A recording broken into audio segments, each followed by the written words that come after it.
Bom dia novamente, deputadas e deputados, todos que acompanham a sessão.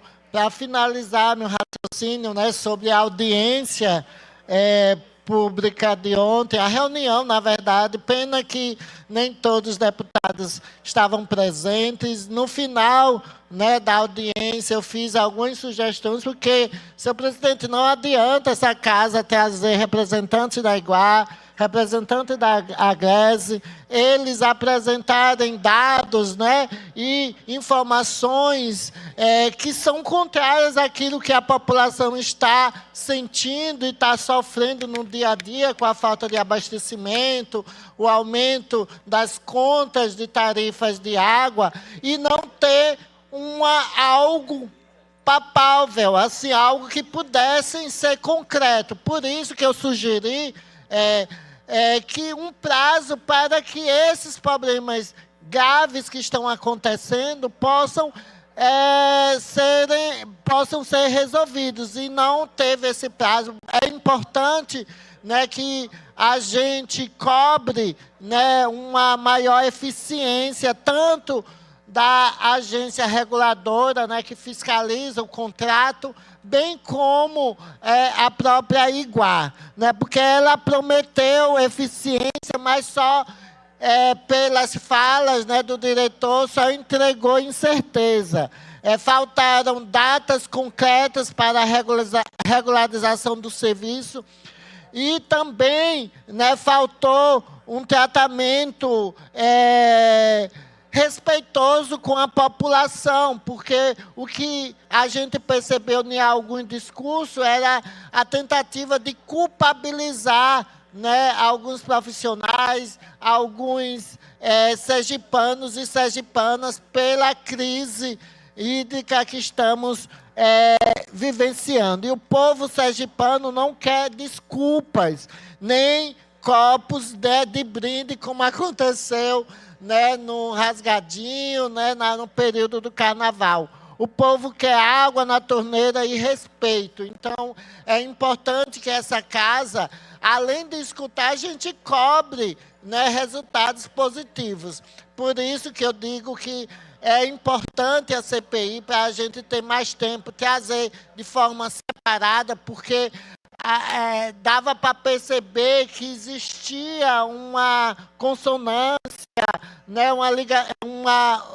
as falas, tanto do representante da Agrese, tanto da Iguá, numa tentativa de esconder a situação difícil que a população está passando. Então, é importante a realização da CPI para que a gente haja mais tempo, para que haja uma cobrança efetiva da parte da Iguá sobre essa crise que estamos vivenciando, e um cumprimento do contrato, porque iniciou a reunião dizendo que do aspecto legal do contrato não tinha como discutir.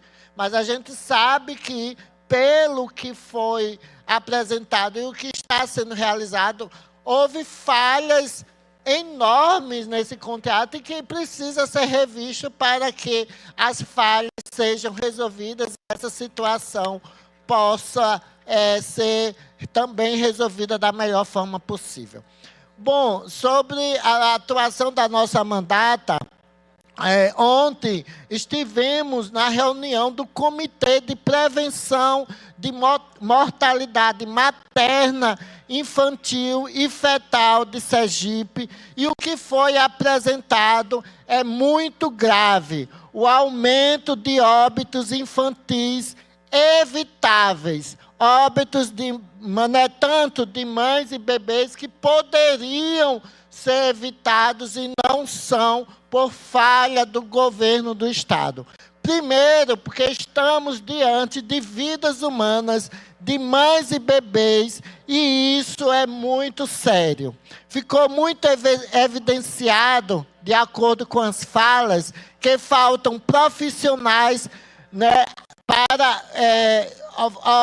profissionais em várias áreas, para atuar no Estado. A gente foi dito, né, e apresentado uma carência muito grande, né, desses profissionais. E sem também teve a crítica da falta de uma política pública permanente de contratação destes profissionais para que eles e elas tenham permanência de atuação e a estabilidade. Isso já é motivo de afetar a qualidade dos serviços e, infelizmente, contribuir para esse aumento. As escalas de pediatria, segundo o próprio Sindicato dos Médicos e do próprio comitê, não são satisfatórias. Enfim, o governo não pode naturalizar o que é evitável e precisa começar a enfrentar as causas estruturais que produzem sofrimento, morte e desigualdade. E no campo dos óbitos infantis, 66,4% foram considerados evitáveis. E isso é muito, muito grave. Ou seja, há mortes que acontecem porque o Estado falhou no pré-natal, na gestação, no parto e no cuidado neonatal. E isso aparece junto de causas como malformações, sepse bacteriana, prematuridade e bronquiolite. Mas o que pesa politicamente aqui é o rótulo evitável. Se é evitável, então tem responsabilidade pública e ponto. Não é algo... Claro que tem situações que não são evitáveis, mas saber que de todas as mortes, né, de bebês, né, seriam evitáveis, né, e que essas mortes representam 65,4%, é muito grave. E segundo os dados do próprio comitê e que nos foi repassado pelo Sindimed, as mortes evitáveis passaram de 61,3% em 2023 para pouco mais de 63% em 2024. E, infelizmente, continua crescendo. Aumentaram quase 3% no ano passado, chegando a 66,4% em 2025. É preciso que este número seja diminuído e a causa disso está na falta de investimento em políticas públicas de Estado. E isso é reflexo de uma privatização da saúde pública, que a gente traz aqui, denuncia os perigos da privatização dos serviços públicos, como aconteceu com a Andes, está acontecendo com a saúde, que faz com que haja uma preocupação da precarização do trabalho e do atendimento nestas maternidades. Esperamos, né, que a Secretaria de Saúde venha a público explicar o que está fazendo para diminuir este número e como dará transparência aos dados. Porque a gente sempre escuta, né, de alguns representantes do governo que tudo está melhorando, em todas as áreas está melhorando, mas quando a gente participa, né, de debates, principalmente em conselhos, comitês que existem, né, representantes da sociedade civil, né, os dados, né, não condizem com aquilo que é apresentado pelo governo.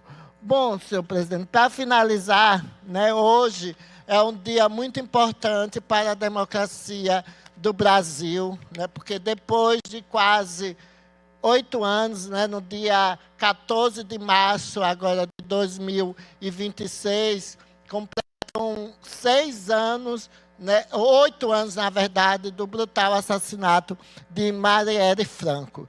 E a primeira turma do Supremo Tribunal Federal deve concluir hoje, espero, né, que seja concluído hoje, o julgamento dos acusados da participação do assassinato da vereadora Marielle Franco e do motorista Anderson Gomes.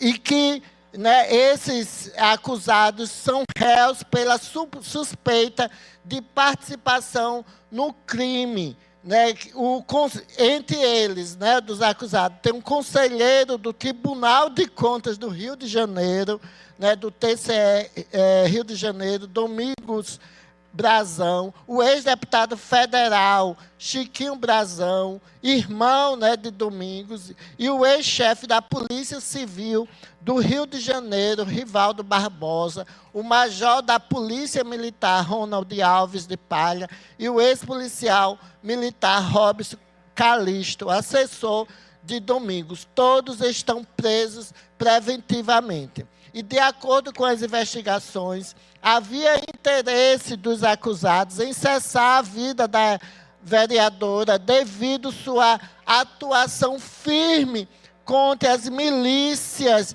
na cidade do Rio de Janeiro. E sua atuação através de projetos de leis, intervenções junto às comunidades, atrapalhava os negócios do crime organizado. E para a Polícia Federal, o posicionamento da parlamentar atrapalhava o interesse do grupo político liderado pelos irmãos Brazão. Marielle, antes de ser vereadora, atuou também na CPI das milícias, a CPI que levou 242 pessoas à prisão. Infelizmente, a atuação, né, das milícias não está restrita somente ao Rio de Janeiro, e ela vem tomando corpo em vários estados do nosso país. É preciso que haja punição para que sirva de exemplo e as investigações contra milicianos sejam continuadas em todo o país. E nós, né, que consideramos sementes de Marielle, eu assino, né, a Agenda Marielle Franco. O que é a Agenda Marielle Franco? É o comprometimento com pautas que Marielle sempre defendia.